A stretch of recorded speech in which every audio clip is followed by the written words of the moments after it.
నెల్లూరులోని మొబైల్ షాపులలో విజిలెన్స్ అధికారులు తనిఖీలు నిర్వహించడం కలకలం సృష్టించింది.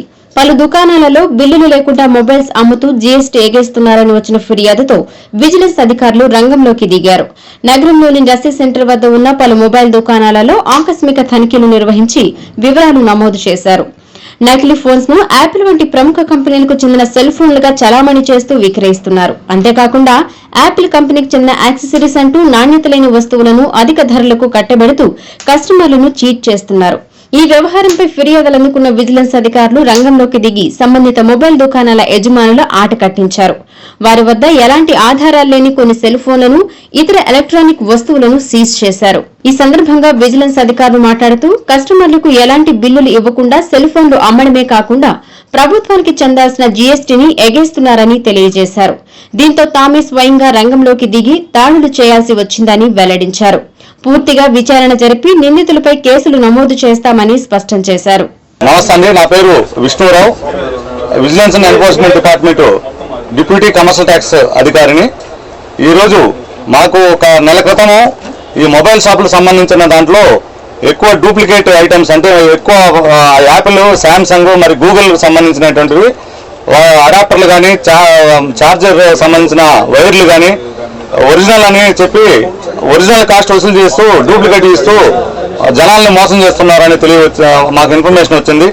అదేవిధంగా షాపులో ఉన్నటువంటి ఏ వస్తువుకు కూడా సక్రమంగా బిల్లులు ఇవ్వకుండా ప్రభుత్వానికి రావాల్సినటువంటి ఆదాయాలను ఎగ్గొడుతూ తీవ్ర నష్టం చేకూరుస్తారని రాబడిన సమాచారం మేరకు మేము ఈ రోజు మార్నింగ్ డైకా ఆపరేషన్ నిర్వహించాము.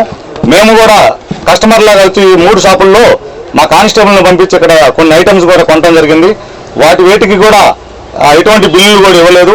ఈ బిల్లులు కూడా వ్యాపారం నిర్వహిస్తున్నారని మేము రూఢి చేసుకొని ఈరోజు ఆకస్మికంగా ఈ 3 షాపులు అంటే శ్రీ అంబిక, జై అంబిక అండ్ జేపీ మొబైల్స్ అనే షాపులు నెల్లూరులోని లస్సీ సెంటర్ దగ్గర ఉన్నటువంటి ఈ 3 షాపుల మీద ఆకస్మికంగా తనిఖీలు చేయడం జరిగింది.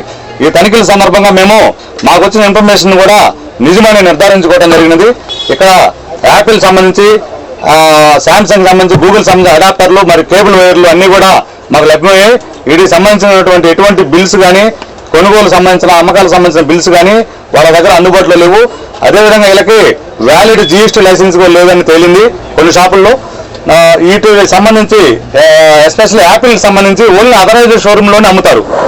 వీళ్ళకి అథరైజ్డ్ షోరూమ్ తప్ప బయట షోరూమ్కి యాపిల్ కంపెనీ ఎట్టి పరిస్థితుల్లో ఏ వస్తువును కూడా సరఫరా చేయదు.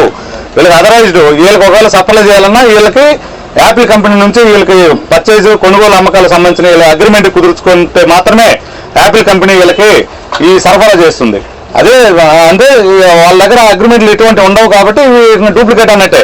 ఇవి కూడా మేము నిర్ధారించుకోవడానికి దగ్గరలో ఉన్నటువంటి నెల్లూరులో ఉన్నటువంటి యాపిల్ షోరూమ్ కూడా పంపించి మేము నిర్ధారణ చేసుకుంటాము. అదేవిధంగా జీఎస్టీ ఎగవేస్తున్నారు. ఈ షాపులో ఉన్నటువంటి అన్ని సరుకుల వివరాలను కూడా నేను నమోదు చేసుకుంటున్నాం. కొన్నింటి మీద ఎంఆర్పీ లేదు.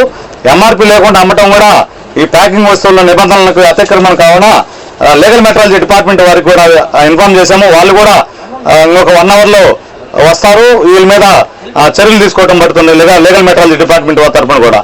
ఈ సరుకు మొత్తం కూడా సీజ్ చేసి తదుపరి చర్యల నిమిత్తం జీఎస్టీ అధికారులకు అప్పచెప్పబడుతుంది.